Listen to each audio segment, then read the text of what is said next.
Sophia if you don't want your question posed to the entire group.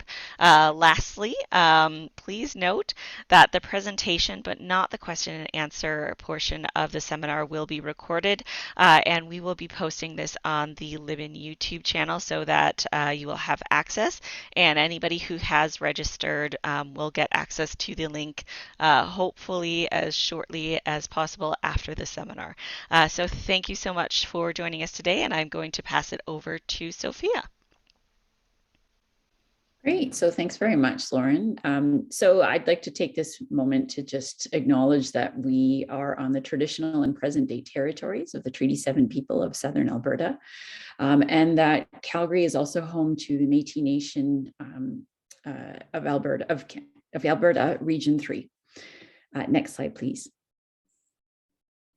So it is my distinct pleasure to introduce Dr. Sheila Cootes, who is an absolutely outstanding member of the University of Calgary community.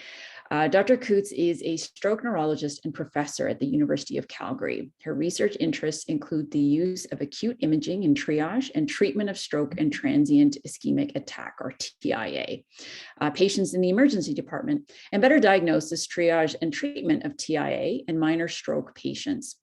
Dr. Coutts has received numerous awards for her work, including the Siekert New Investigator Award from the American Stroke Association, the Michael J. Pessin Award in Stroke Leadership from the American Academy of Neurology, and the Petro Canada Young Innovator Award in Community Health.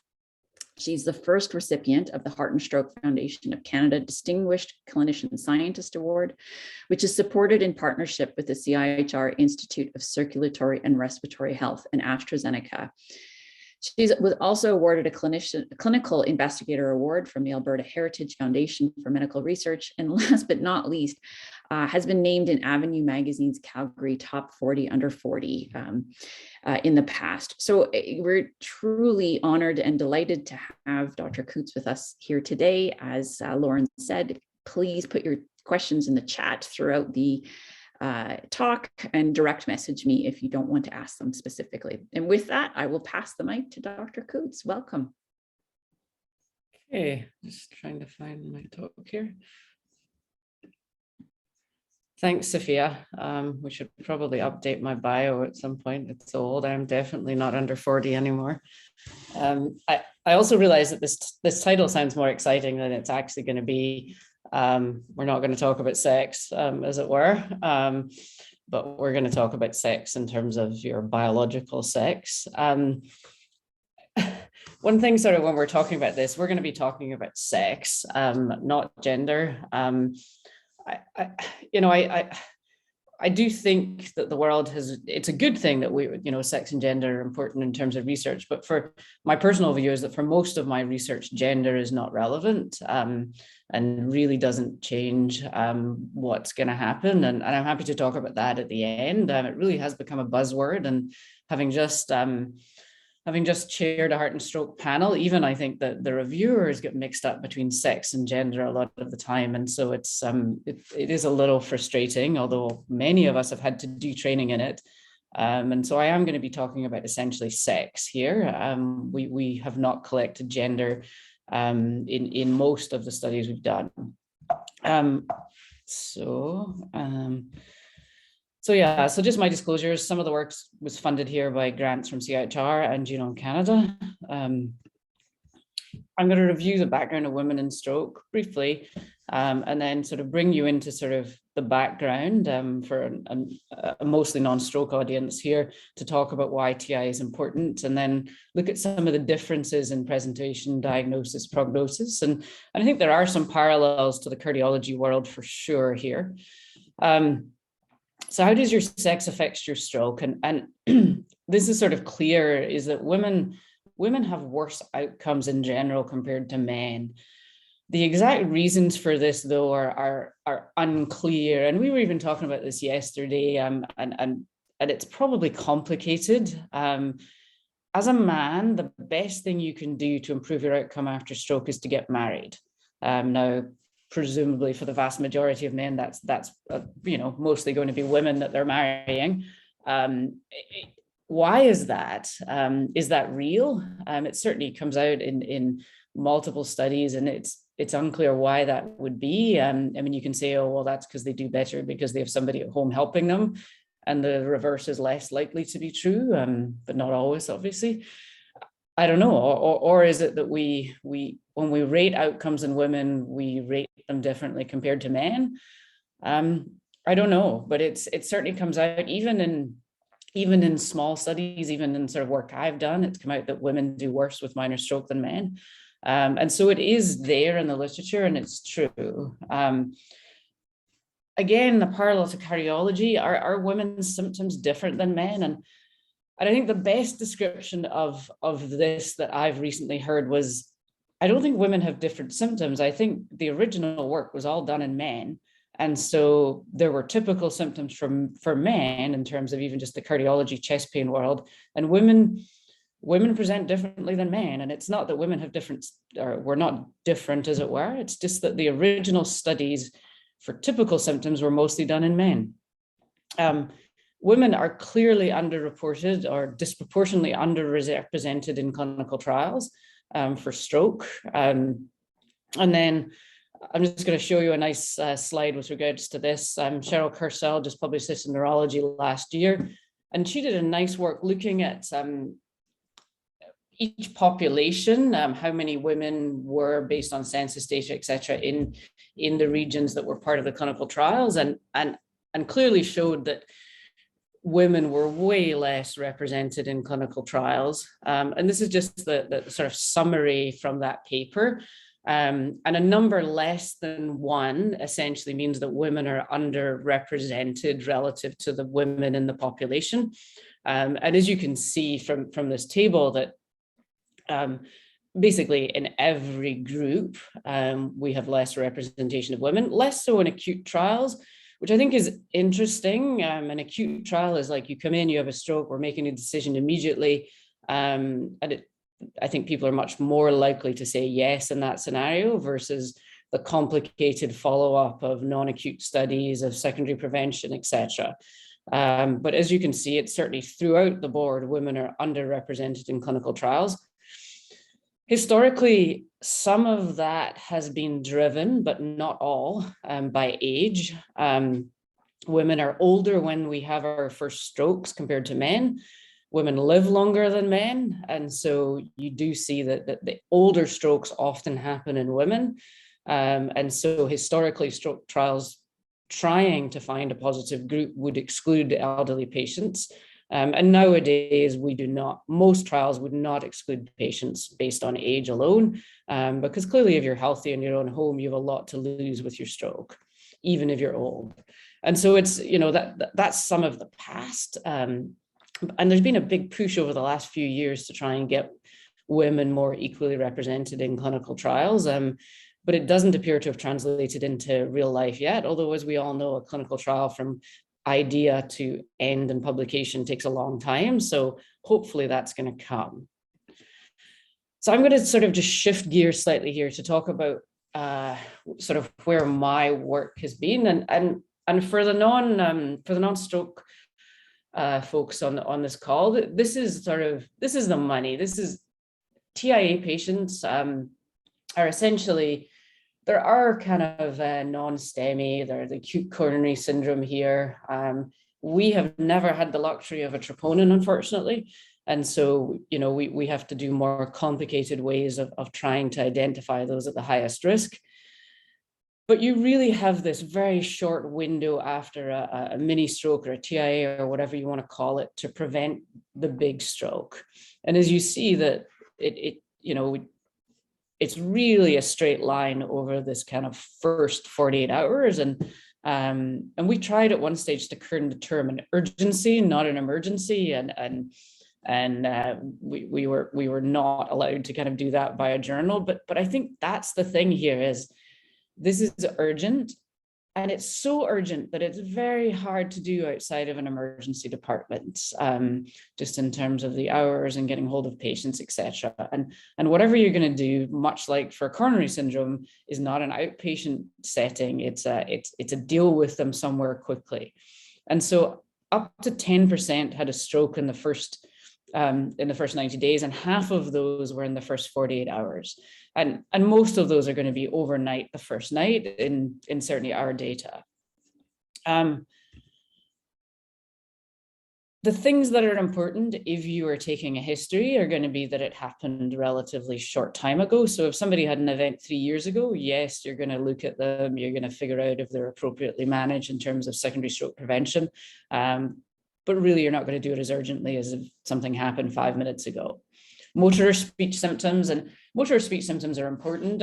And the reason for that is likely just that there are the mimics of TIA, which there are many, and I'll come to, are less likely to have motor or speech symptoms. So it's not that motor or speech is the most important part of the brain, because clearly that's not true. There's a large part of the brain that are not related to motor and speech. But in terms of mimics like migraine, etc., they are more likely to give you non-motor speech symptoms. Things that last longer are more likely to be real, but there's not really, unfortunately, there's no threshold for that. Being older partly makes you more likely to have vascular things happen to you. And then the standard vascular risk factors, and then imaging, which has been where a lot of my research has been. So this is just work we published a few years ago, just to give you an idea what imaging does. So this is from the Coutts study we published in stroke, and this was doing CT angiograms on all patients with minor stroke and TIA coming into the emergency department within 24 hours. And what you see here is abnormalities on a CT angiogram. So a stroke seen on a CT, an occlusion seen in an intracranial or extracranial vessel, or a more than 50% stenosis is in the red here. And then the blue is essentially a normal CT, CTA, or less than 50% narrowings. And what you can see here is that these curves separate immediately. And that was mostly overnight. The first night was the highest risk time for having either a recurrent stroke or a worsening of the reason you came in the first place, which is a lot of the early worsening. Curves separate immediately and then are actually relatively parallel after that. And so this is all about dealing with people quickly. And we've used this to basically change how we see patients in the emergency department. Like based on this, we changed to, if you have a normal CTA and you've resolved, we'll see you in clinic urgently. If you've got an abnormal CTA, we'll see you in the emergency department. And we've done this safely now for the last almost 10 years probably now. And it's worked very, very well, and certainly has reduced the workload of trainees overnight, which is good because the other stuff with EVT, etc., has got much busier. This is MRI, and MRI has a similar curve, just not quite as striking. And again, though, you see that it separates immediately. MRI is never going to be the answer in Canada, probably in my lifetime, to the emergency diagnosis of this. It can be used urgently, and we'll talk about that, but not the sort of emergency department, what are we going to do right now? So what I'm going to talk a little bit about is the sort of lower risk patients who come in, and this is probably 50% of who we see in terms of stroke neurology, which is the patients who have really brief motor speech symptoms or the numb and the tinglies. And so it's a very mixed bag. And the reality is it's 50% of people we see query TIA will not have a TIA as the final diagnosis, having seen us. And one of the questions when this is not a Zoom lecture is I would ask, how many people have had tingling of their hand or their scalp or a body part over the last year? And usually the answer is pretty high. Now, most of us have not got referred to the stroke prevention clinic, but some will. And so, there's a lot of noise in the referrals to the stroke prevention clinic. So 50%, as I say, of patients with transient events have an uncertain diagnosis, and an uncertain diagnosis therefore means an uncertain prognosis. We do know that motor speech symptoms or things that last a lot longer are a stronger predictor, but non-motor speech symptoms or very brief symptoms have a much less clear diagnosis. And these patients are actually excluded overtly in a lot of the stroke prevention trials, like the POINT trial excluded them. And so it's very difficult to know what the treatment should be for many of these patients. So we did the DOUBT study, and that was a diagnosis of uncertain origin benign transient events. And it was a multi-center international study with sites in Canada, Australia, and the Czech Republic. You basically had to have very brief motor speech symptoms, so 5 minutes or less, or any duration of a minor non-motor speech symptom. You had to be examined by a neurologist within 8 days and have an MRI scan, but your exam had to be before your MRI. And then TIA needed to be at least on the differential diagnosis, i.e. you had to have something focal to get into the event. You could potentially get in with a pre-syncopal event. If you had some tingling of your right cheek, for example, you could get in, because those are the patients that do get referred to us. So you had to have minor symptoms, though. That's an NIH stroke skill score of less than 3. So essentially very, very mild in terms of your neurological exam. We did limit it at 40, because under 40, the rate of mimics is even higher. And no previous clinical stroke, although you could have strokes on imaging, and you obviously had to consent. And so the primary outcome was an acute DWI lesion. So that's the evidence of a stroke, essentially, on an MRI scan completed within 8 days. And then we looked at predictors of outcome. So we enrolled just over 1,000 patients, and we did succeed in getting a almost 50-50 split. We actually had slightly more women than men included. The vast majority were outpatients in terms of their assessment. Some people were admitted to hospital and enrolled there. The median time to neurological assessment was 50 hours, so just over a couple of days. And then the median onset to MRI was 4 days, and patients were mild. So essentially they mostly had no abnormalities on exam or very minor. So we saw a higher than expected DWI lesion rate of 13.5%. And a number of these patients had multiple lesions. And there's definitely stories from a lot of sites where radiologists were surprised. We were all surprised. And I think personally, one of the things I realized is that we're just not very good clinically at identifying these patients. I like to say that neurologists back in the 90s, when we couldn't access MRI scans, were always right in terms of localization, etc. Well, turns out we're not always right now. We did find that patients were older, but not in a sort of meaningful way in terms of you as an individual clinician. The things that we did find was that age, being female was actually protective, and we'll come back to this and talk about it. You were less likely to have a stroke if you were a woman. Motor and speech symptoms, even the very brief symptoms, were relevant here. And again, we've used this to change how we triage patients.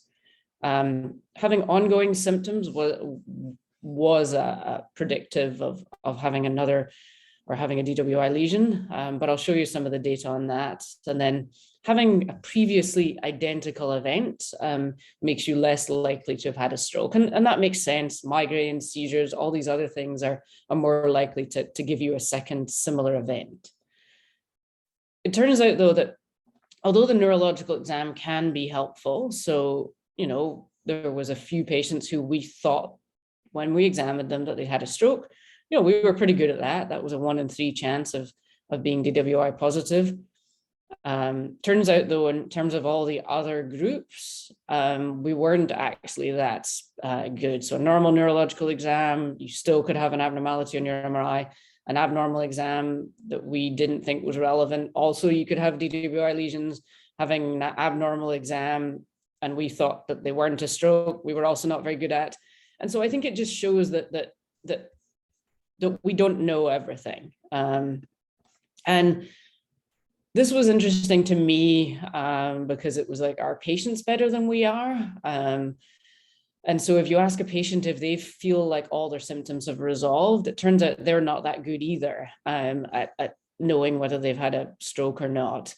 And I think that's important, because there's a lot of, how do you call something a TI versus a stroke, which is why I personally sort of just call them all in this minor end of the spectrum, because we don't know how to call them. Do you call them based on their MRI? Do you call them based on what the patient thinks? Do you call them based on what the doctor thinks?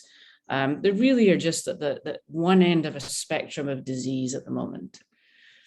So what about if you had an abnormal exam? If you had an abnormal exam,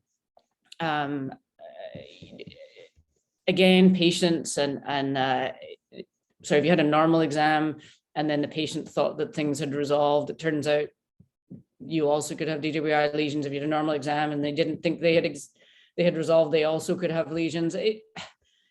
There was no way of looking at this that suggested that we could identify this based clinically. And then looking at secondary outcomes, we did see very low rates of recurrent stroke, fitting with this population. But I think one of the things to say, though, is that, these were done by tertiary centers with expertise in stroke, and patients were aggressively managed if they were found to actually have had a stroke. So these numbers are lower than I think you would expect in an average population. This just goes to emphasize my point that we were often wrong. And so this is experts in vascular neurology, and in the blue we have DWI negative, so meaning there was no stroke on their scan. Red is there was a stroke on their exam. So the ones up to possible TIA on the left here, we were pretty good with in terms of our diagnosis. Anything after possible TIA to the right, in the red, we were wrong with our diagnosis of mimic. And that bizarre spell is one of my favorite sort of terms, because we see a lot of people with bizarre spells. It doesn't make any sense neurologically that the symptoms they had. But as you can see, some of those patients actually do have things happen to them. So I'm going to move to sex differences, and this is one of my favorite slides, which I'm happy to talk about afterwards, because I don't think there's any doubt that even in this day and age, this is true. And it's one of these things where the funniest things are the things that are close to the bone. So what about sex differences? Women are more likely to receive a diagnosis of stroke mimic. There's been some studies suggesting that women don't get quite as good care as men. Recent work suggesting that the inpatient stroke stuff doesn't vary. I don't think there's any doubt that the reasons are complicated and they're not just one thing. Again, going back to this idea that women are less likely to report typical symptoms. And again, I would just sort of reiterate that that's because women were underrepresented in a lot of studies and a lot of the early work. What about TIA, though? We really don't have a lot of data on TIA and these mimics, because it's much less certain what the diagnosis is and therefore the prognosis. And so we aim to look at the sex differences in presentation, diagnosis, and investigations. And we did this in a couple of studies that I'll show you separately. So it turns out women were less sick than men in the study. So as you can see here, women had less hypertension, less diabetes, less ischemic heart disease. Women had more migraine and more reported stress. Now, I do put the asterisks there where some of the reported stress or reporting stress is clearly cultural, because it's just, I think society has always accepted more that women have stress than men, and I think that varies on country, but I suspect some of that is just, it's not that women have more stress, it's just that it's more acceptable for us to say we have stress. The other thing that's relevant, and again for the non-neurologists in the room, that the progression of first to last symptoms greater than 10 minutes is something that classically has been taught is a symptom related to a migraine aura. And that if it's a stroke, you should have a very fast sort of beginning to end of the symptom sort of chronology, meaning that, if you got numbness of your right side, it would be the entire right side within a minute or so that was involved, rather than slowly going from your cheek to your hand, to your thigh, to your foot. So there was a difference in terms of women and men potentially going along with the migraine history. But we didn't find in the overall doubt results that there was any difference in the, or there was any protection by having a progression of first to last symptoms. So there's clearly patients who have strokes that have this slow migration of symptoms. And there is a bit of a theory on that a DBR lesion can trigger a migraine aura, because patients who have migraines have a slightly different way of responding to insults. So this is one of the red herrings, I think, in terms of assessing patients, that we do go down a wormhole because it's what we've been taught. The other thing is that the other symptoms, and I use sort of inverted commas around that, so the non-specific symptoms, the headache, feeling some chest pain, or just pain in general, were way more common in women compared to men. And that has certainly come out in other literature. And it's definitely something that many of us have been taught, is that the more other associated symptoms that happen, the less likely it is to be an ischemic event. Now, it turns out that's probably not true, but it's definitely some of the explanation for under-investigating of women. So we did find that women were more likely to be diagnosed with stroke mimic, and that was even after adjusting for differences in sickness, as it were. Migraine was the most common stroke mimic, and we would expect that biologically. Women did have evidence of less strokes on MRI. They were also less likely to be diagnosed with cerebral ischemia, so you could be still diagnosed with having a TIA with a negative MRI scan, or a possible TIA, and you were even more or less likely than just based on the MRI diagnosis to be clinically diagnosed with ischemia if you're a woman. We didn't find any difference in diagnostic revision, so there were patients who, before the MRI scan, as you saw, we were incorrect. There was change from mimic to stroke, and vice versa, based on investigations that were completed. But we didn't find any sex differences in that. So we did find a higher than expected brain ischemia rate. In 20% of patients, the clinical diagnosis was wrong. And diagnostic revisions, though, were common and equally likely in men and women. Standard investigation with a brain MRI clearly improves diagnostic accuracy of cerebral ischemia. And you certainly wonder whether that, particularly in women, that is really important. I know if the diagnosis is remotely unclear, I use MRI routinely. Men are at higher risk of ischemia with these lower risk symptoms, and that also is an important area for research. And we couldn't, even adjusting for vascular risk factors, etc., that wasn't the whole explanation here. So we looked in another data set that we had that was not just the lower risk patients to see what things look like. And again, looking at these different symptoms, and we'll come to what I mean by sort of different symptoms. And Amy, you did this work again, and this was based on a study where we tried to find a troponin for the brain, essentially. So we set out to enroll a whole bunch of these patients who get referred to us as clearly TIA. Most of them wouldn't get into most of our studies because they did get a final diagnosis of not TIA.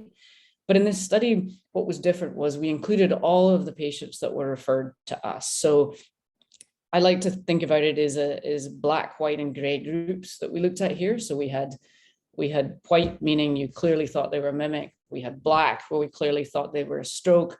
And then in between was the gray. And the gray are these patients who are really not sure what happened to them. And so one of the things we looked at is focal or non-focal. So a focal neurological symptom is one part of the brain giving you symptoms related to that part. Non-focal would be something like slurred speech or feeling faint. So not one part of the brain that's clearly involved. And then we looked at diagnosis and outcomes ultimately as well. So it was a sub-study of SPECTRA, which was a multi-center prospective biomarker study trying to find this troponin for the brain, which we were unsuccessful to do. You had to have minor or transient symptoms. You had to be seen by a stroke neurologist. And then we had imaging, either a CTA or an MRI scan. And then everything else was as per the clinical practice. And we looked at things we've talked about in the previous study and looked at outcomes here in terms of 90-day risk of stroke. The main exposure here was sex. And then we had a multivariable analysis. And then we looked at covariates of age, hypertension, diabetes, AFib, coronary disease, smoking, and history of stroke in all of our analysis described here. We had just over 1,600 patients were enrolled, and we were close to 50% were women, but not 50%. We were under 50% here.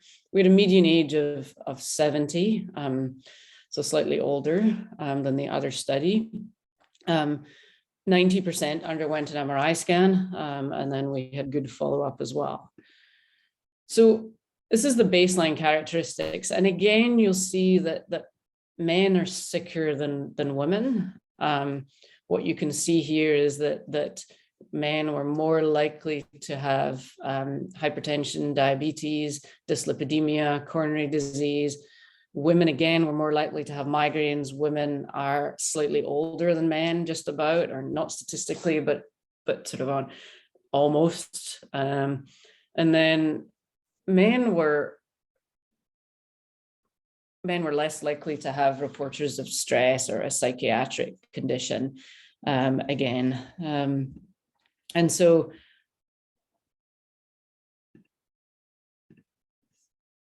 we again took neurological symptoms at the time of enrollment.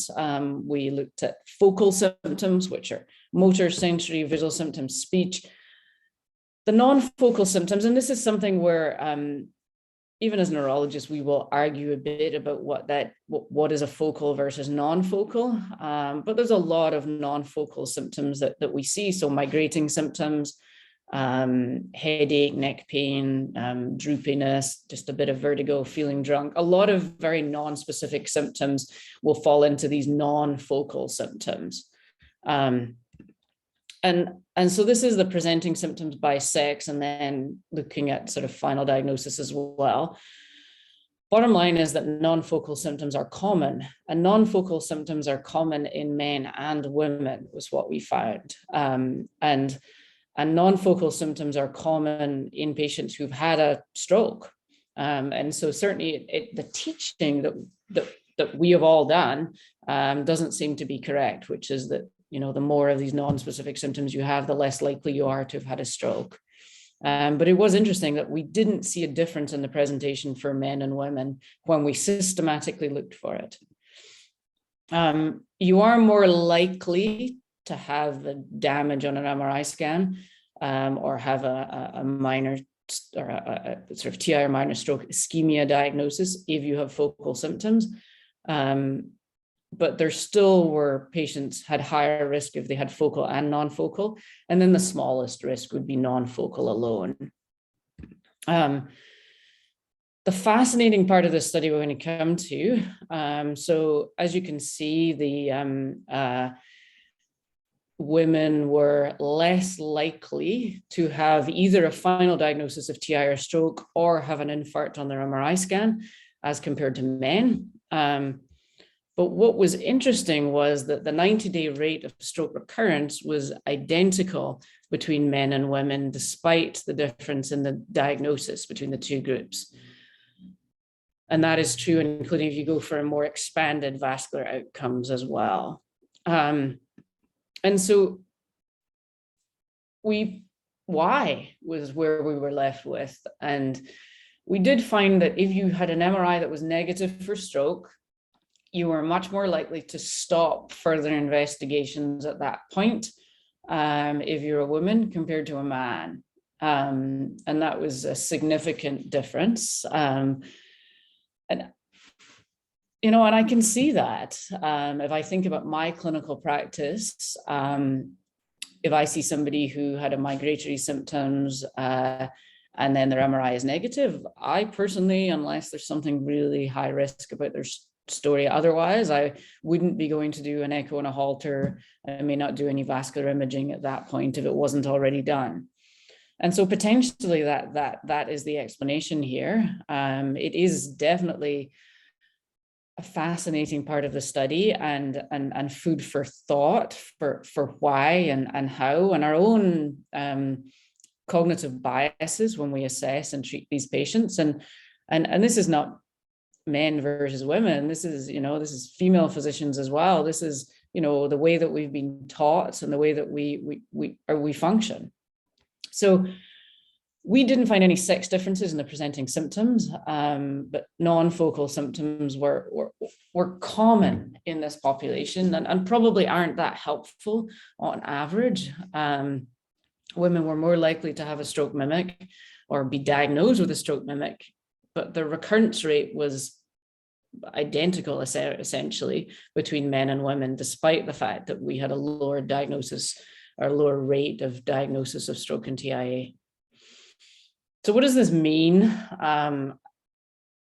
It's possible misdiagnosis or underdiagnosis in women. Women do have different coexisting conditions, or report them differently anyway. Women do have more migraines. I mean, that's known in the literature. Women report more recent life stressors or general stress. Is there implicit sex and gender bias? Do women describe their symptoms different than men? Do we interpret the symptoms differently? There's a whole series of questions that's unclear here. There's clearly a missed opportunity here, though, for secondary stroke prevention, and that's the part that how do we fix and change? So just briefly to talk about others have found, like as I've alluded to, women do have a higher mortality and worse functional outcomes. There's a nice systematic review that was literally just published. They had a go red for stroke issue in stroke this month, and they looked at a meta-analysis of possible disparities, and they included 60 studies, and they did find that there was a little bit more non-focal symptoms in this pooled larger study of for women than men, but not a huge difference, but definitely statistically there with a large study. And again, headache is common in women compared to men. So anything over the right side here was more likely to be present in women than men. The atypical symptoms do cross one here, but headache is clear, and we certainly found that. And then this interesting thing of a change in mental status being much more common in women presenting with stroke compared to men. So there's a lot of questions and not a lot of answers. I think it's fair in terms of how sex matters in this population and what we do. And so for me as a stroke neurologist, the most important thing is to make the correct diagnosis. And that's not just diagnosing stroke or TIA, that's diagnosing mimic as well. Because a 50-year-old that you put on aspirin for the rest of their life, that has implications. There's hemorrhage risk. That is not insignificant over a lifespan. How we have managed these patients now is that we take a high-risk patient, and the first thing we do is a CT in the emergency department, and then we stratify risk based on that CT scan. Low-risk patients go as an outpatient. We have set up an urgent referral pathway, and then that means we can also then access MRI to help us with the diagnosis here. I am never sad to have an MRI scan on these patients. Do I need it on everybody? No, but I'm certainly never sad that I have it. And we're not always right.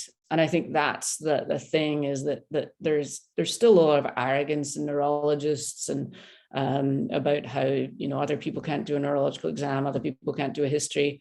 Turns out that may be true, but it turns out we're also not that good at it either. And I think it's, you can be in ignorance and bliss if you don't look. And if you don't look, you certainly won't find. So if anyone's interested in listening to some more, that's a podcast that I did based on the DOUBT study with the JAMA Neurology paper. And that's my email there for other questions. I'm happy to take some questions now. That was great, Sheila. Thank you so much. I've taken so many notes, and I have so many questions